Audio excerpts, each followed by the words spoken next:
अब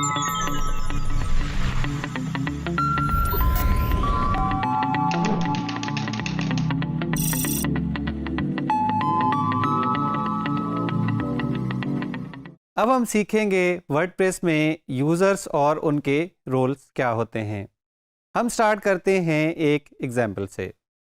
मान लीजिए कि आपके पास दो यूज़र्स एक ही वेबसाइट पे काम कर रहे हैं। उमर का काम है वर्डप्रेस का वेबसाइट का डिज़ाइन बनाना और अशर का काम है उसमें कंटेंट लिखना। अब दोनों को हम सेम परमिशंस नहीं दे सकते। उमर को सारी परमिशंस चाहिए ताकि वो प्लगइन्स भी इंस्टॉल कर सकें, थीम्स भी इंस्टॉल कर सकें, आपकी साइट की सेटिंग्स भी चेंज कर सकें, लेकिन अशर का काम है जस्ट ब्लॉग पोस्ट लिखना। तो उसके लिए हमें कोई ऐसा सिस्टम चाहिए होगा जहां पे हम उमर को ज़्यादा परमिशंस दें अपनी साइट पे, जब वो लॉगिन करें तो उनको ज़्यादा ऑप्शंस नज़र आएँ और अशर को कम ऑप्शन नज़र आएँ। इसके लिए वर्डप्रेस के पास एक बहुत ही ज़बरदस्त फीचर है जिसे कहते हैं हम यूज़र रोल्स।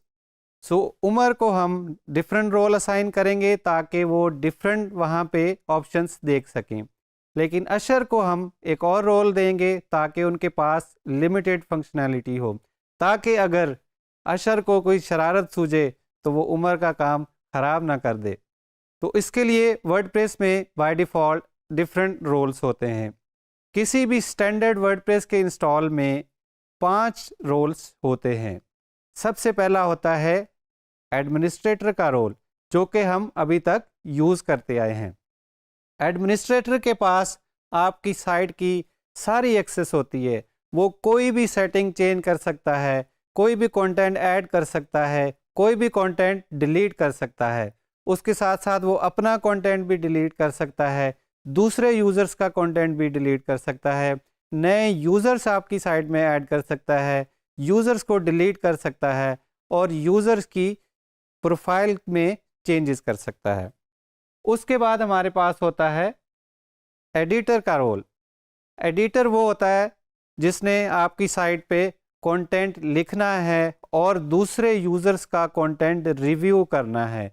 अगर किसी ऑथर ने कोई ब्लॉग पोस्ट लिखी है तो वो उसको प्रूफ रीड करके पब्लिश कर सकता है। एडिटर रोल अपना कंटेंट भी मैनेज कर सकता है और दूसरे यूज़र्स का लिखा हुआ जो कंटेंट है उसको पब्लिश और डिलीट कर सकता है। उसके बाद हमारे पास आता है ऑथर का रोल। ऑथर के पास क्या परमिशंस होती हैं कि वो अपना कंटेंट लिख सकता है और पब्लिश कर सकता है। अनलाइक एडिटर, वो दूसरे यूज़र्स का कंटेंट ना ही अपडेट कर सकता है और ना ही डिलीट कर सकता है।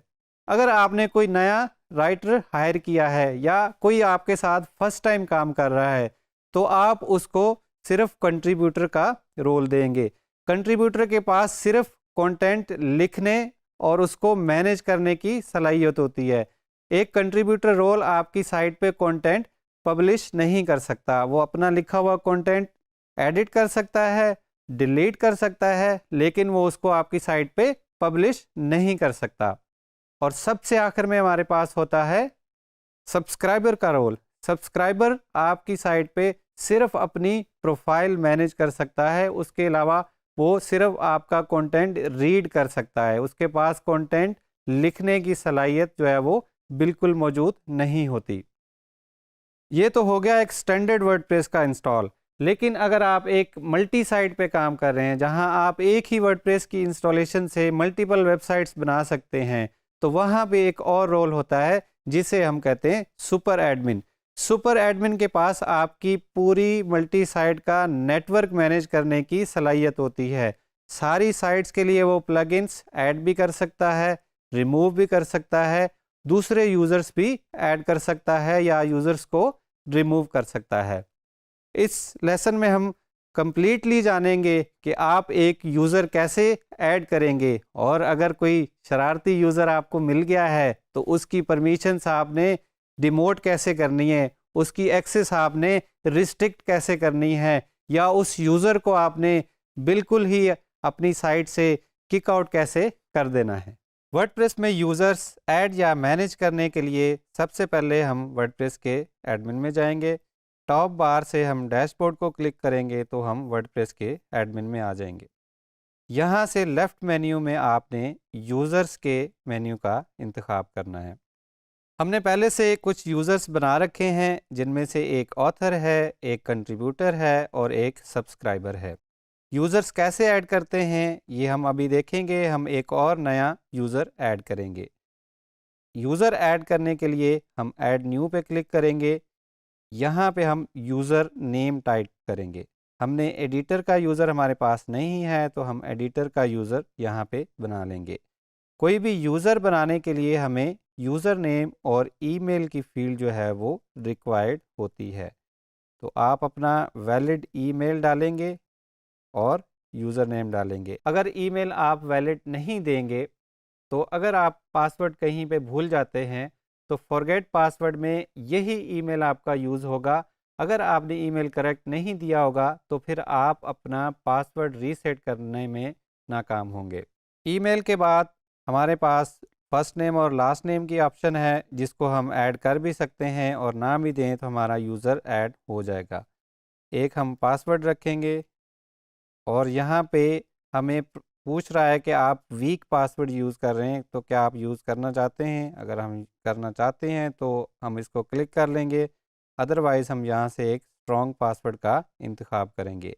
इस ड्रॉप डाउन में से हम यूज़र का रोल सेलेक्ट करेंगे। यहाँ पे हमने एडिटर का यूज़र बनाना है तो हम एडिटर को सिलेक्ट कर लेंगे। ऐड यूज़र पे क्लिक करेंगे तो हमारा एडिटर का यूज़र ऐड हो गया है और यहाँ पे हमें अब रोल्स में एडिटर भी नज़र आने लग गया है।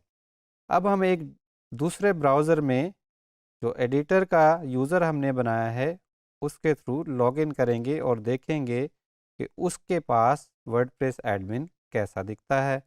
यूज़र नेम हमने लिखा था एडिटर और पासवर्ड उसका जो हमने सेलेक्ट किया था वही हम उसको लेके लॉगिन कर लेंगे।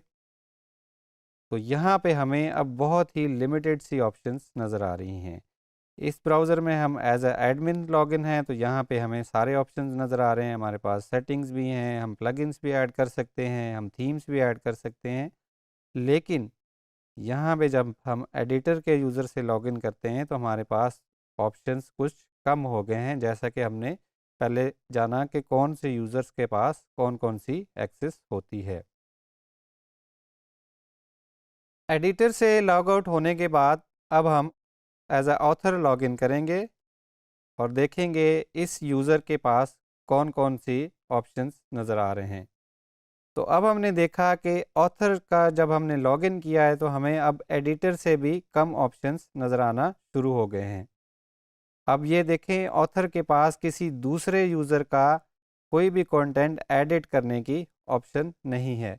इसी तरह हम दूसरे यूज़र्स को भी जब लॉगिन करके देखेंगे तो हमारे पास उनके रोल के मुताबिक हमें वर्डप्रेस के मेन्यू में ऑप्शंस देखने को मिलेंगे।